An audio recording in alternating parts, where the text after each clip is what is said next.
Hi, welcome to my video. It's the video I wanted to share last week, but I didn't. If you're curious about why I didn't share a video last week, you can find out by clicking right up there. In case you're new here, I'm Aneela and I post videos every Monday.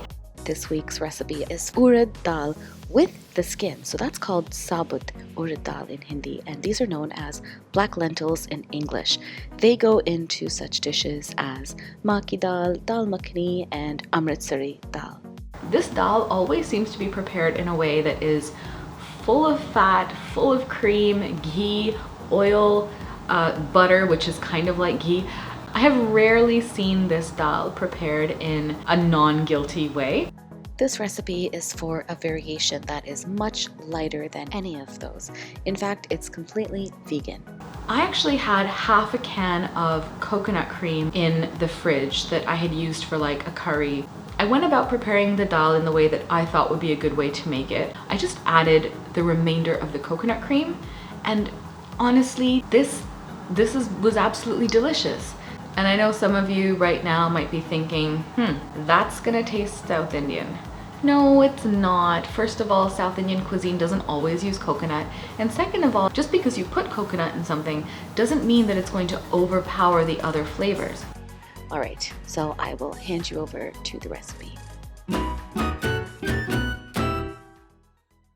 This is a recipe for two, so it uses half a cup of urad dal. The first thing you need to do is pick through it for any stones. Dal almost always has stones in it, and you'll usually find one or two. This must have been my lucky day because I didn't find a single stone. And after this, you need to soak your dal in water that has been recently boiled for at least 1 hour. Do not skip this step because it is not only going to help in the cooking process, but it's also going to help your body absorb the protein found in this dal. Next, you are going to need some whole spices, some ground spices, tomato puree, and some coconut cream. The coconut cream is going to give your dal a very creamy texture, but it's not enough to actually give it the flavor of coconut. Finally, you'll also need some oil and salt to taste. So right here, I do want to just pause the video for a second and apologize for the state of my pressure cooker. Back in 2011, when this cooker came into my life, it was brand new. It was so silvery and shiny. The sticker wasn't wrinkled at all. You know, over the years, I have burnt a couple things inside that cooker, and it has seen a lot of wear and tear to the point where the inside is clean, but it looks really weathered. That being said, I have no intention of replacing my cooker. My cooker functions really well, and I feel like in many ways our relationship is stronger than ever.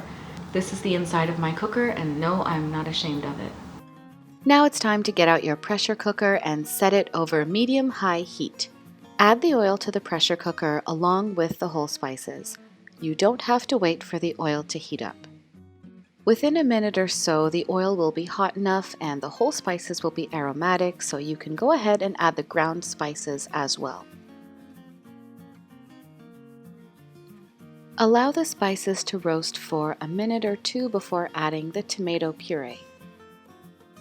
Combine the tomato puree with the spice mixture and allow this to cook for several minutes until some of the oil separates from the puree.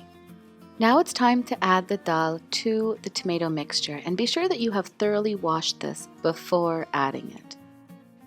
Combine the lentils with the tomato and spice mixture and add 4 times the amount of water. My recipe used half a cup of dal, so I added 2 cups of water. You can add a little bit of salt at this time, but it's not absolutely necessary. So at this point, you can go ahead and close up the cooker and allow it to steam on high heat for 5 whistles.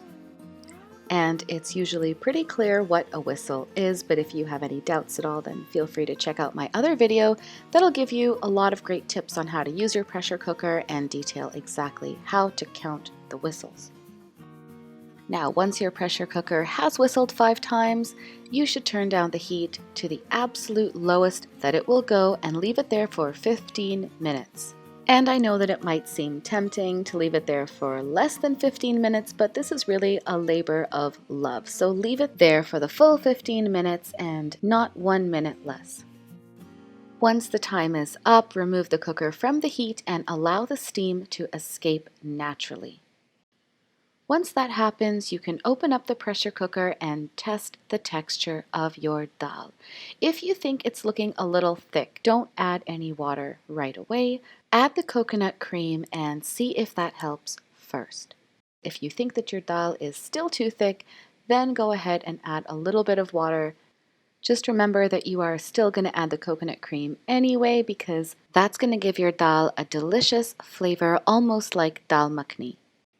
And you can do your final salt check and make any adjustments, and then your dal is ready to serve.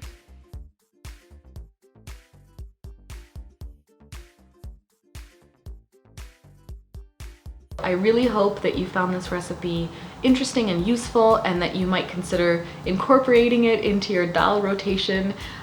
This is really a nice way to enjoy this. It's cruelty-free, it's delicious, and it packs all the same flavor as a maki dal, or I think even a dal makhni. I think it can stand up to that.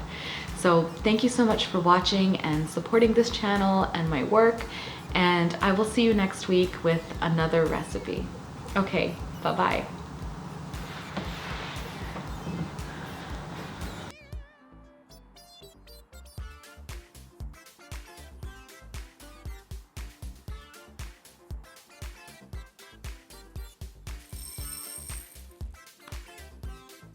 My video. I am wearing the exact same thing that I wore in my previous video because this is the exact same day.